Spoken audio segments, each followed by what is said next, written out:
विजय कुमार। बता दूं कि आज मैं देवरिया मुख्यालय पर उपस्थित हूं और हमारे बगल में जिन सज्जन को आप देख रहे हैं ये कांग्रेस पार्टी के प्रवक्ता हैं आदरणीय रवि प्रताप सिंह जी। सबसे मुख्य बात यह हो जाती है कि जब वर्तमान सरकार यह कहती है कि इस देश की दुर्दशा को पहुंचाने वाली, इस देश की दुर्दशा को देने वाली यदि कोई पार्टी रही है तो वो कांग्रेस रही है। लेकिन आज हमारी मुलाकात इस पार्टी के प्रवक्ता रवि प्रताप सिंह जी से हुई है और रवि प्रताप सिंह जी बहुत बड़े एक प्रवक्ता के रूप में, एक अच्छे वक्ता के रूप में डिबेट पे आते हैं और आइए शेष जानकारियां मैं इनके द्वारा आप दर्शकों तक भेजने का प्रयास कर रहा हूं। बने रहिए हमारे खबर के साथ। Vijay Kumar, V news editor, Deoria. Sir, हम लोगों के चैनल में आपका बहुत बहुत स्वागत है सर। आज हम लोगों से आपकी मुलाकात हुई है सर और 2027 का चुनाव बहुत करीब है और 2027 में आप भावी प्रत्याशी के रूप में नजर आ रहे हैं कांग्रेस से। विकास के क्या मुद्दे होंगे सर आपके? देखिए, भावी प्रत्याशी बड़ा गूढ़ शब्द है। मैं अपने मन, वचन और कर्म से संपूर्ण प्रयास कर रहा हूं कि मेरी कर्मभूमि में वो काम जो आज तक नहीं हुए मैं वो करा पाऊं। और मैं अपने आप को मूर्धन्य समझता हूं कि मैंने प्रयास किया कि एक दिन कांग्रेस जन श्रमदान करेंगे सोनू घाट और बरहज के मार्ग पे। तो PWD ने उसमें करीब 10 गाड़ी पत्थर गिरा करके उस संपूर्ण सड़क के पूरी 21 किलोमीटर के गड्ढे को भर दिया। सर, वर्तमान में इस काम को आप कराए हैं? अभी एक हफ्ता पहले हम आए थे, पिछले शनिवार को श्रमदान करने के लिए। बहुत अच्छा। उसके बाद सरकार ने ये भरा, एक हफ्ते आज भी काम चल रहा है जी। 4 दिन पहले मैं गया था देवराहा बाबा आश्रम पे, जो कि अपने आप में सिद्ध पीठ है। वहाँ के मुख्य मार्ग के प्रारंभ में भी घुटने तक गड्ढा था। मैंने इसके संदर्भ में डायरेक्टर NHI से बात किया, नुसरत जी से, PWD से बात किया, निर्माण खंड से बात किया और सबके सहयोग से सरकार ने वहाँ भी करीब 10 गाड़ी पत्थर गिरा करके और उस सड़क का निर्माण कर दिया। सर, इस चीज़ को लेकर के क्षेत्र की जनता कहीं ना कहीं वर्तमान विधायक की शिकायत कर रहे थे, उनके कानों तक जू नहीं रेंग रहा था, लेकिन आपने किसी पद को पाए हुए और इतना बड़ा काम किए, इसके लिए तो बहुत बहुत धन्यवाद। आगे क्या कहेंगे सर? देखिए, मैं ये कहना चाहता हूँ कि बरहज के जो विधायक अपने पिता की विरासत से चुनाव लड़े, जीते और अपना जो काम करना है कर रहे हैं, लेकिन विकास से कोई मतलब नहीं है। दूसरे जो भावी प्रत्याशी थे, पिछली बार उनके दादाजी, पिताजी विधायक रहे, दादाजी MP रहे, वो भी हैं। एक परिवार उनका भाजपा में, दूसरा समाजवादी पार्टी में। मेरे पुत्र ने इस देश पे अपनी जान न्यौछावर करके गोरखपुर मंडल का इकलौता कीर्ति चक्र विजेता है, जो डॉक्टर होने के बाद चाहता तो निकल सकता था, लेकिन उसने अपने राष्ट्र माँ भारती पे अपने आप को न्यौछावर कर दिया। मैंने भी संकल्प लिया कि अपने जीवन का शेष समय संपूर्ण रूप से जनहित में समर्पित कर दूंगा। मैं 24 घंटे जनहित में ही काम करता हूँ। कल मैं महेन मंदिर में गया था, जहाँ महेन मंदिर में उतनी जर्जर तार की व्यवस्था नहीं है, जहाँ पे इस कांवड़ यात्रा में अभी लोग हजारों की संख्या में आएंगे और अपने आप में एक अद्वितीय मंदिर है। कल मैं वहाँ से मिलने के बाद आज फिर गया था, एक आंदोलन वहाँ किया और तत्काल यहाँ पे अधीक्षण अभियंता को मैंने ज्ञापन सौंपा है कि 1 तारीख तक उस तार को नहीं बदला गया तो मैं सोनम वांचुक की तरह से गांधीवादी तरीके से आमरण अनशन करूंगा। और मुझे पूर्ण विश्वास है, यहाँ से JE महेन को आदेशित किया गया कि 2 दिन में तार बदल दीजिए। अब देखिए क्या होता है। सर, पेपर लीक मामले में जो युवाओं का प्रदर्शन रहा वह बड़ा अद्वितीय रहा और निश्चित तौर पर युवा की जीत हुई, लेकिन आपकी गवर्नमेंट सर 2027 में आती है तो इन युवाओं के लिए आप क्या कुछ करेंगे? देखिए, सबसे पहले तो ये जान लीजिए कि मुश्किलें फना हो जाती हैं जब हक़े शमशीर निकलती है। इतिहास उधर मुड़ जाता है जिस ओर जवानी चलती है। बहुत अच्छा। पहली बार इस देश में लोकतंत्र में लोक जीता है, तंत्र हारा है। जमहूरियत में जनता जीती है, हुजूर हारे हैं। और ये कहिए कि आज प्रजातंत्र में प्रजा जीती है, तंत्र हारा। मोदी जी को युवाओं का देश मिला था। वो कहते थे कि मैं युवाओं का देश पाया हूँ, बड़ा मूर्धन्य प्रधानमंत्री हूँ, लेकिन उन्होंने अपने कृतित्व से देश के युवाओं को रील बनाने और पकौड़े तलने में लगा दिया। 2 करोड़ नौकरी का वादा करके आए थे, लेकिन आज स्थिति क्या है आप स्वयं जानते हैं। केंद्र सरकार में 2014 तक 47 लाख लोग हुआ करते थे, 3.5 लाख लोग उसमें आउटसोर्सिंग थे। आज 37 लाख लोग काम करते हैं और 24 लाख लोग आउटसोर्सिंग थे। तो हमारी सरकार इस देश को अगर विकसित भारत कोई बनाएगा तो युवा ही बनाएंगे। हमारी सरकार इस देश की भाग्य को, कल के भावी कर्णधार को उनकी योग्यता के अनुसार जो भी सामर्थ्य है उनके हाथों को काम देगी और इस देश के कर्णदाता युवा ही हैं और हम युवाओं के इस्तकबाल को सुरक्षित करेंगे। किसी प्रकार की कोई पेपर लीक नहीं होगी। लेकिन सर एक सवाल हमारा आपसे और है कि यह सरकार नीट पीजी की परीक्षा कंडक्ट कराने जा रही है जो 31 अगस्त को है। नीट पीजी के पेपर में यह सरकार एक -40% पाने वाले बच्चे को स्पेशलिस्ट डॉक्टर बनाने जा रही है।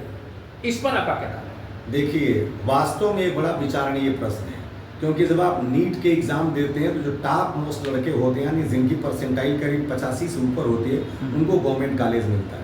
आप सामान्य तरीका से MBBS तो बन जाते हैं, लेकिन जब आपको स्पेशलाइज होना पड़ता है MD और MS के बारे में, तो आपको उतने ही जहन व्यक्तियों को ट्रेन करना चाहिए, क्योंकि यही लोग पेटों में कैंची छोड़ देते हैं। बहुत अच्छा। और यही लोग कल को जब आता है आपके दाएं हाथ को टूटता है तो बाएं हाथ में प्लास्टर करते हैं। यही लोग आपका जब पैथोलॉजी में जाते हैं तो राम को रहीम कर देते हैं और रहीम को श्याम कर देते हैं। तो मैं निश्चित रूप से कहूँगा कि ऐसी पद्धति होनी चाहिए जो योग्यता के आधार पे स्पेशलाइज्ड डॉक्टर बनाए, सिर्फ आरक्षण के आधार पे डॉक्टर न बनाए। तो नीट पीजी में -40% पाने वाले बच्चे को मतलब एकदम कंप्लीट फेल है और उसको पीजी में प्रवेश लेने जा रहे हैं। ये बिल्कुल विचारणीय प्रश्न है और हमारी सरकार आने के बाद गंभीरता से इस पर विचार किया जाएगा कि राइट मैन राइट जॉब, उसी को योग्यता दी जाए जो उस योग्य है। हम जो वो व्यक्ति जो डॉक्टर बनने के काबिल नहीं, कोई इसकी सजाई उसके हाथों में किसी की जिंदगी नहीं दे सकते, क्योंकि डॉक्टर को भगवान का दूसरा स्वरूप कहा जाता है। तो भगवान के हाथों में वही शक्ति होनी चाहिए जो स्वयं नारायण के हाथों में। जी, ये वर्तमान सरकार जो है सर ये कहती है कि हमारे देश को पीछे कांग्रेस ने ही कर दिया और जिसका खामियाजा हम भुगत रहे हैं, लेकिन क्या कहेंगे सर, आप क्या कहेंगे? देखिए, इस देश में जब हम आज़ाद हुए जी तो पहला हमारा जो बजट था 1947 में वो 217 करोड़ का था पूरक बजट, और उससे 1 साल पहले कांग्रेस के पंडित नेहरू ने 196 करोड़ देश को दान कर दिया। जब हमारे पास कुछ नहीं था, हम अमेरिका की गेहूं खाते थे, तो इसी सरकार ने rail, BEL, GAIL, SAIL, DRDO, IIT, IIM, ISRO, HAL बनाया, IIT और एम्स बनाया। और इस सरकार ने हरित क्रांति, श्वेत क्रांति के माध्यम से देश को एक पथ पे लाया। और जब प्रधानमंत्री मोदी जी आए तो उनको लगभग 17 लाख करोड़ की GDP हमने दिया, और आज वो करीब 53 लाख करोड़ रुपए का जो उनका अभी हमारा जो बजट आया है, और 2014 तक सारी सरकारों ने केवल 55 लाख करोड़ रुपए का कर्ज लिया और मोदी जी ने 190 लाख का करोड़ का कर्ज लिया। आज भारत में 242 लाख करोड़ का कर्जा है, यानी आज़ाद भारत में जितने कर्जे लिए गए मोदी जी ने उसका 75% लिया और केवल 81 करोड़ 66 लाख लोगों को 5 किलो राशन बांटा। विकास कुछ नहीं किया, प्राइवेटाइज किया। एक पेड़ माँ के नाम लगवाते हैं, 1 लाख पेड़ अडानी से कटवाते हैं, 1 रुपए में हजारों हेक्टेयर जमीन देते हैं। एक भी पिछले 5 साल में जनहित के उत्थान के लिए, जनता के जीवन से सरोकार को लेकर के अगर भारत सरकार ने कोई काम किया है तो मैं प्रवक्ता पद छोड़ दूंगा। दूसरी बात कहता हूँ, 12 साल में मोदी जी ने जो भी बात कहा हो, अगर आज तक अपनी बात पे कायम हो और हमारे नेता ने 12 साल में जो भी कहा हो अगर वापस मुड़ गया तो भी मैं प्रवक्ता पद छोड़ दूंगा। चुनौती से कहता हूँ, मेरे नेता ने कहा कि गब्बर सिंह टैक्स नहीं होना चाहिए, मोदी जी को 9 साल बाद जाके पता चला। मेरे नेता ने कहा कि 3 काले कानून हैं किसानों के, मोदी जी ने माफी मांगते हुए वापस किया। मेरे नेता ने कहा कि GST से 2% GDP गिर जाएगी, GST उनको अब जाकर के पता चला। मेरे नेता ने कहा कि चाइना हमारा दुश्मन बन जाएगा, ऑपरेशन सिंदूर में मेरे नेता को अब जाके पता चला। मेरे पार्टी के लोग निक्सन से आंख में आंख मिलाते थे और यहाँ ऑपरेशन सिंदूर में ट्रंप कहता है कि 56 इंच छाती वाले का मैं तकदीर यानी पॉलिटिकल कैरियर बदल सकता हूं। आज वर्ल्ड बैंक के नज़र में हम C ग्रेड में हैं। आज WHO के हमारी बातों को मानता नहीं, हमको कृषि नीति पे मनवाता है। तो जितना देश को पीछे भाजपा लेके के गई है कभी आज तक देश नहीं गया। इस आज़ाद भारत में जो नया भारत है, इस भारत में युवाओं को साबित करना पड़ता है कि वो आंदोलनकारी नहीं, काकरोच नहीं, युवा है। नागरिकों को साबित करना पड़ता है कि मैं भारत का नागरिक हूँ, और मतदाताओं को साबित करना पड़ता है कि मैं ही मतदाता हूँ। शंकराचार्य को साबित करना पड़ता है कि मैं ही शंकराचार्य हूँ। लेकिन अंधभक्तों को साबित करना नहीं पड़ रहा है। कल को अंधभक्त साबित करेंगे कि वो अंधभक्त हैं। यहाँ तो सबको साबित ही करना पड़ता है कि गद्दार कौन है। भारत में एक ही है, हिंदू और सनातन के नाम पर राजनीति करने वाले लोग राम को भी लूट रहे हैं, श्याम को भी लूट रहे हैं। यानी मथुरा जो कॉरिडोर बन रहा है उसमें भी लूट रहे हैं। महाकाल के मंदिर में सप्त ऋषियों की मूर्ति गिर गई, उसमें लूट रहे हैं। 297 करोड़ वाली पार्टी आज 12 साल में 12,170 करोड़ की पार्टी बन गई। 500 जिलों में उसके दफ्तर बन गए। 55 साल राज करने वाली पार्टी के पास 500 करोड़ का एसेट भी नहीं है। अगर यही विकास है तो आप इसको तौल के देखिए। बहुत अच्छा सर, एक अंतिम सवाल होगा। चूँकि हम देवरिया वासी है, देवरिया देव की भूमि है, देव की नगरी कही जाती है, लेकिन आने वाले जो पूर्व में इस देवरिया जनपद को चीनी का कटोरा कहा जाता था, लेकिन आज वो चीनी की कटोरी कहे जाने वाले जनपद में कहीं एक शुगर फैक्ट्रियां जो बंद हैं आज तक चालू नहीं हो पाई। और आप क्या करने वाले हैं सर? सरकार को मौका मिलता है आपकी तो। देखिए, देवरिया में 14 चीनी मिलें थी जी। पूरे प्रदेश में सबसे ज़्यादा चीनी मिलें देवरिया में हुआ करती थी। आज मेरी जितनी जानकारी है, एक भटनी का आधा बंद हो चुका है और रामपुर का कारखाना शायद चल रहा है जी। इस देश की सरकार चीनी नहीं, चीनी के रूप में हमको चाशनी पिलाती है। इस देवरिया जो देव की भूमि देवरिया थी, जब देवरावा बाबा का रोड टूटा है सरकार का ध्यान नहीं गया। जब बाबा राघव दास की तपोस्थली पे सरकार का ध्यान नहीं जा रहा है। जब महैन के उस मंदिर में जो अद्वितीय मंदिर है वहां तक सरकार का ध्यान नहीं जा रहा है, तो ये सरकार सिर्फ जुगनों की सरकार है, कागजों की सरकार है, कथनी की सरकार है। ये विकास की नहीं, डबल इंजन की नहीं, अपोजिट इंजन की सरकार है। मैंने सरकार को एक बार चुनौती दिया था कि सरकार सुबह रोड का उद्घाटन करती है, शाम को वहां गड्ढे हो जाते हैं।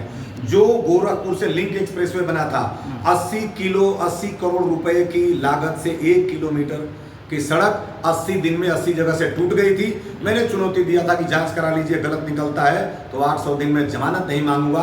सरकार ने जांच कराया, सही पाया और मरम्मत किया जा रहा है। तो ये सरकार सिर्फ जुमलों की सरकार जी सर, एक निश्चित तौर पे आप कांग्रेस के एक बहुत अच्छे प्रवक्ता के रूप में आपका एक बहुत अच्छा हम लोगों का डिबेट रहा है आपसे, और एक हमलों की खबर को तमाम लोग देखा करते हैं सर, पूरे प्रदेशों में खबर जाती है।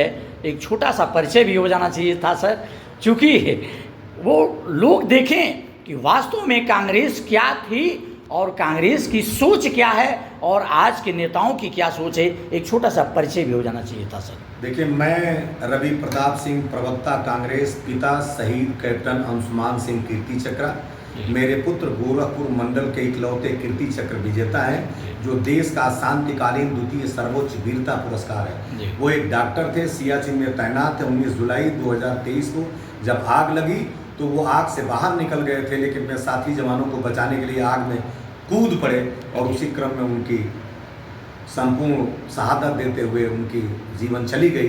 सरकार ने उसको एक्नॉलेज करते हुए देश का द्वितीय सर्वोच्च वीरता पुरस्कार दिया।